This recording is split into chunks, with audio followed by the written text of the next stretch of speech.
very narrow vote. In fact, only one Republican voted yes for reform, and we have him.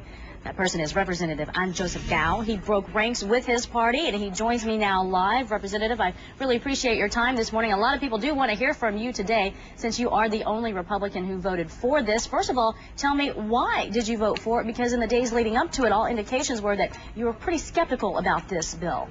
I was skeptical of the bill, particularly with the pro-abortion language. And I have stated previously that I could not support a bill unless it has strong language prohibiting the federal funding of abortion.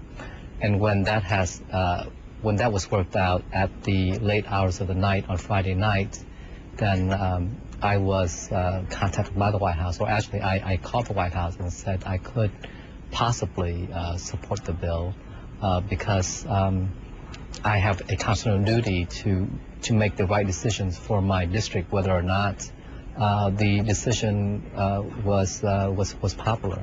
Was that your only sticking point? Because the amendment to that essentially says that it would eliminate abortion coverage except in the cases of rape, incest, or if a woman's life is in danger. Was that really the only sticking point for you? No, there were other issues that I was concerned with in regards to the bill. For example, the Medicare cuts, how it will affect small businesses. But in Congress, as you know, we will never get a perfect bill, and I had to make a decision, and I felt that last night's decision was the right decision for my district, even though it was not the popular decision for my party. No, it was not. In fact, Republicans are criticizing this bill, and I want you to take just a listen right now to what Representative Tom Price of Georgia, in fact, had to say. This bill is an affront on the morality of the provision of American health care.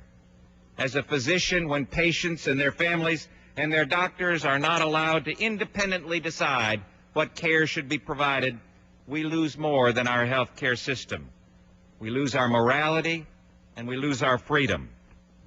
Also, the GOP national chairman says that this health care bill is an experiment that is going to increase health care costs for families, increase the deficit, increase taxes, and cut Medicare. I want to get your reaction to that in consideration of the fact that you voted for this.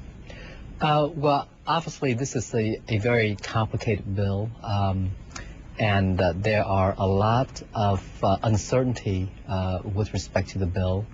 But at the end of the day, like I said before, I had to make a decision of conscience based on the needs of the people of my district. So I made the vote to support the health care reform bill because a lot of my constituents are uninsured, a lot of them are poor. And it was the right decision for the people of my district. Okay, with that being said, you are a Republican in a heavily Democratic district. Was this vote as much about your political future as it was about your interest in health care reform? Betty, since the very first day I've been on the Hill, my decisions have never been based on my political future or the popularity of my vote. I have always emphasized the need to achieve the right solution, to reach the right solutions, and to make the right decisions. I've made some very unpopular decisions in my district before, for example, the stimulus vote and the cap and trade vote. Even though those decisions were unpopular in my district, it was the right decision for the district. And for this decision, even though it was unpopular for my own party, but it was the right decision for my district. So I've always been focusing on making the right decisions for the people of my district, whether or not it will cost me my political future. Yeah, no doubt it was a difficult decision. I want to get your reaction, though, or find out what kind of reaction you, in fact, got from some of your Republican colleagues. Have you heard from them? What are they saying about your vote? Within the leadership, obviously, they respect my decisions, and I respect theirs because we are in a very tough environment. And to tell you the truth, neither one of us really knows what is ultimately the right decision. There are mixed reports out there, mixed studies, and oftentimes we just have to ultimately make that leap of faith. And for me, I made the leap, and it was to support the healthcare reform bill. How much of a role did the president play in your decision? Because in your written statement last night, you said that you obtained a commitment from President Obama to address the critical health care issues of Louisiana. Did the president really weigh heavily on you? And was this an issue of where, look, I'll give you some funding, some of the things that you need if you give me the vote that I need?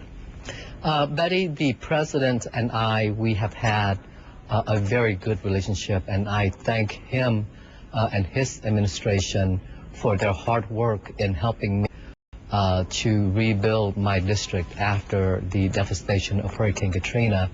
And I'm pretty sure that if I were to vote no against the bill, the president would still continue to work with me to address the needs of the district. But I felt that it was important for me to support the president in this matter because like I said before, based on my own conscience, that it was the right decision for my district. And I just want to, again, to convey to the president of my support and requested that we continue to work with one another to address the needs of my district, as well as some of the other needs of the Vietnamese American community in the United States. All right. Well, Representative Joseph Gao, thanks so much for your time today and providing us with some insight on why you placed that lone vote. Thank you. Thank you, Betty. During that